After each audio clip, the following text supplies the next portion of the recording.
The first of the oral medications that I want to talk about are the secretagogues. Now, secretagogues are the oldest oral class in diabetes. They increase insulin secretion. It is associated with weight gain and hypoglycemia, however, so there are some downsides to this particular medication. Now, the first generation secretagogues really aren't used anymore, and I don't really encourage you to learn too much about them at this point in time. The second generation secretagogues are going to be the ones that you will be asked about on your exams, so it's important to know or at least recognize these names. The third generation of insulin secretagogues are very much coming into its own forte in clinical practice. And right now we use them perhaps 5 or 10% of the time, but I think in the future we'll start to see them being used much more often. So how do secretagogues work? Well, let's take a look at that GLUT2 glucose porter at the luminal surface of the cell membrane. This glucose transporter moves glucose into the cell.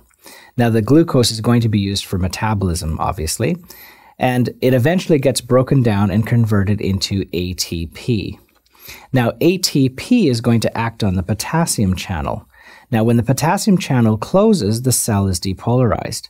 Sulfonylurea drugs block and close and depolarize the cell membrane. Now, when you have a depolarized membrane, you're going to have more calcium influx into that cell. The depolarization opens up that calcium channel and allows lots of calcium to move in. So now you have more calcium inside the cell. When you have more calcium inside the cell, those calcium ions can form bridges between the vesicles that contain insulin. So you have calcium-mediated exocytosis of insulin, so you have more insulin secretion. Now, if your beta cells aren't working and you're not making insulin in the first place, secretagogues are not going to work. Let's move on to the biguanides. Now, the biguanides are the mainstay of diabetes treatment. They are first line, they're the most important drugs, and they're the most commonly used drugs. The other beautiful thing about biguanides is that they're cheap.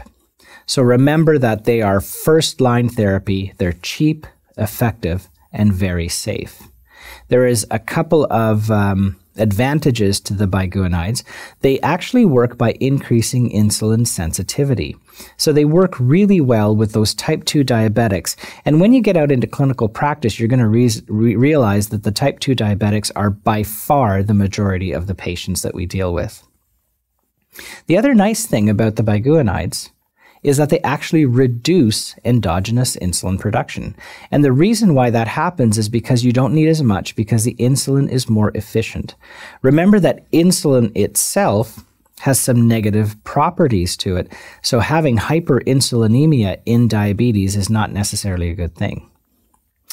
It actually prevents the development of diabetes in patients who are prone to it. So if you have a person who has moderately elevated sugars or impaired fasting glucose, and you put them on metformin or other biguanides, you actually reduce the chance that they will progress to full-blown diabetes in the future. It is also used to restore fertility in anovulatory women, so it is used in infertility treatments. Let's talk about side effects.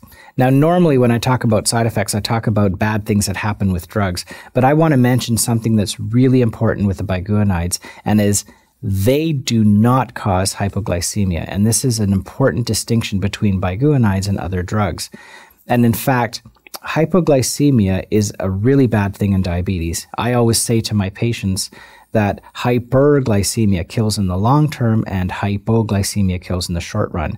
So it's important that we avoid hypoglycemia in our patients, because patients who become hypoglycemic are actually at increased risk of developing arrhythmia.